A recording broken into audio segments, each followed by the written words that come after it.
ICC নারী T twenty বিশ্বকাপে বাছাই পর্বে দুর্দান্ত পারফরম্যান্স করেছে বাংলাদেশ। ৭ ম্যাচের সবগুলোতেই জয় তুলে বাছাই পর্বের চ্যাম্পিয়ন হয়ে মূল পর্বে নিশ্চিত করেছে টাইগার্সরা। মঙ্গলবার ৩ ফেব্রুয়ারি দেশে ফিরে হযরত শাহজালাল আন্তর্জাতিক বিমানবন্দরে সাংবাদিকদের মুখোমুখি হয়ে দলের সাফল্য, প্রস্তুতি ও বিশ্বকাপ লক্ষ্য নিয়ে কথা বলেছেন অধিনায়ক নিগার সুলতানা জ্যোতি। নিগার সুলতানা জ্যোতির কাছে বিশ্বকাপে ভালো করার কাছে সবচেয়ে গুরুত্বপূর্ণ বিষয় হলো আত্মবিশ্বাস ও প্রস্তুতি। তার মতে, যখন দল অনেক ভালো করে তখন আত্মবিশ্বাস অন্যরকম পর্যায়ে চলে যায়। কোয়ালিফায়ারে যেভাবে আমরা ক্রিকেট খেলেছি, বিশ্বকাপেও পারফরম্যান্স নির্ভর করবে আমরা সেটাকে কিভাবে নিচ্ছি এবং আমাদের প্রস্তুতি কেমন হবে।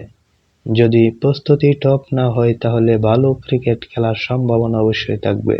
উল্লেখ্য, আগামী জুন-জুলাইয়ে ইংল্যান্ড ও ওয়েলসে বসে নারীর ১০ম টি-টোয়েন্টি বিশ্বকাপ। বাংলাদেশ সহ এই আসরে অংশ নেবে ১২টি দল।